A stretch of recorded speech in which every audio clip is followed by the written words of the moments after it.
रुक करते हैं मुंबई का। हमारे संवाददाता योगेश सीतल हमारे साथ मौजूद है। योगेश, स्टार्टअप इंडिया के लिहाज से अगर बात की जाए तो शहरी इलाकों के अलावा ग्रामीण इलाकों के लिहाज से भी बहुत कुछ संभावनाएं पनपती नजर आ रही हैं। अगर हम महाराष्ट्र के लिहाज से करें तो बहुत से उदाहरण हमें देखने को मिलते हैं ग्रामीण अंचलों से, जिन्होंने बहुत कुछ करके दिखाया है, मादा रखते हैं। जी बिल्कुल आरिंद्र, टेक्सटाइल के क्षेत्र में अगर हम कहें, आईटी के सेक्टर में अगर हम कहें, क्योंकि जो मेन परचेजिंग पावर है, अगर हम आरबीआई के पॉइंट ऑफ व्यू से देखें, अगर हम गवर्नमेंट के फाइनेंशियल विंग के थिंक टैंक के पॉइंट ऑफ व्यू से देखें, तो कहीं ना कहीं जो प्रवाह है रुपयों का, जो मनी का प्रवाह है, जो फाइनेंशियल है, जो कैपिटल की बेसिकली पेनिट्रेशन है, वो कहीं ना कहीं रूरल एरियाज में, और महाराष्ट्र इस मामले में समृद्ध क्षेत्र है। स्टार्टअप की बात करते हैं, मुंबई फाइनेंशियल हब है, हमारे साथ 2 स्टार्टअप यहाँ पे है। अब पहले हम नवी जी, हम आपके पास आना चाहेंगे। आप हमें बताइए कि जो स्टार्टअप का बेसिक कॉन्सेप्ट है, अगर हम नीचे की बात करें, अगर हम रिमोट की बात करें, रूरल की बात करें, सेमी अर्बन की बात करें, वहां के पॉइंट ऑफ व्यू से जो स्कीम्स है उसको आप आने वाले समय में कहाँ पे देखते हैं? तो आई थिंक स्टार्टअप्स के लिए एक बड़ी जो प्रॉब्लम है, स्टार्टअप्स जो हब्स है वो बॉम्बे और बेंगलोर है, और जब भी लोग यहाँ पे आते हैं स्टार्टअप्स चालू करने के लिए, तो फिर पहली मेन प्रॉब्लम ये है कि जगह की प्रॉब्लम है। एक्सपेंस ज़्यादा है और आपको कॉस्ट कम रखना है, क्योंकि आपके पास वैसे भी पैसा थोड़ा कम है, लिमिटेड है। I think that is the biggest problem for anybody who's trying to do a startup and who comes from a smaller town to a smaller city to a larger city like Bombay or Bangalore to do that. I mean, paying rent, paying deposit, where people like, Bombay Connect, where we have started our startup Style Flip, which is a pre-owned fashion application. They've given us the space to start our startup, and without their support it would have been very difficult. ये एक तरह से हम कहें तो एक common concern है। आप भी स्टार्टअप है आशीष भाई, ये हमें बताइए कि जो महिलाएं हैं, खासकर हम अगर महिलाओं की बात करें, एम्पावरमेंट की हम बात करते हैं, एक तरह उनको मुख्य धारा में जोड़ने की बात करते हैं, ऐसे में क्या जो महिलाएं भी आपके पास आती होंगी, चूंकि आपने एक स्टार्टअप प्लेटफॉर्म यहाँ पे क्रिएट किया है, किस तरह के रिएक्शंस आप देखते हैं उनमें?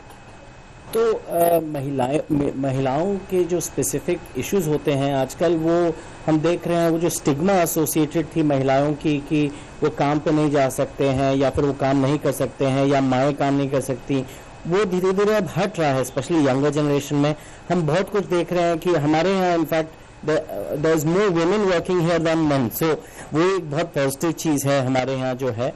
एक और चीज़ आपने ग्रास रूट्स पे पूछा था, तो हमारे यहाँ ही एक ऑर्गेनाइजेशन और नीचे काम करती है, अनलिमिटेड इंडिया करके, तो वो ग्रास रूट लेवल पे स्टार्टअप्स को बहुत हेल्प करती हैं।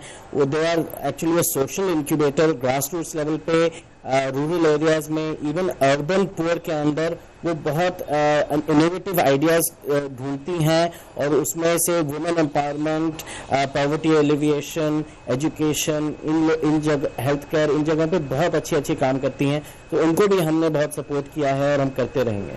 हम आप दोनों से ये जानना चाहेंगे कि तो आज जो प्रोग्राम लॉन्च हो रहा है, इसको आप किस तरह से देखते हैं? क्या उम्मीदें हैं आपको आज के प्रोग्राम से जो लॉन्च हो रहा है? तो आज के प्रोग्राम से जो लॉन्च हो रहा है, ये उम्मीद है कि ऑब्वियसली स्टार्टअप्स को एक एनवायरनमेंट बनाए जो स्टार्टअप, जहाँ पे कोई भी स्टार्टअप चालू कर सकता है, नॉट ओनली अस। एक छोटा सा एग्जांपल जो है, is even retired people can look at doing a startup.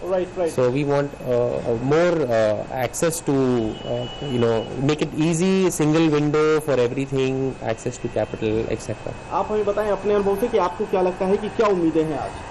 उम्मीदें तो बहुत हैं मोदी जी। एक चीज़ तो पक्की बात है कि जब Modi ji startup India, stand up India announce करेंगे, तो ग्लोबल स्टेज पे और इंडिया के स्टेज पे भी स्टार्टअप और एंटरप्रेन्योरशिप का एक बहुत बड़ा प्रभाव अच्छा होगा, बहुत अच्छा होगा। वो तो हम जानते ही होगा।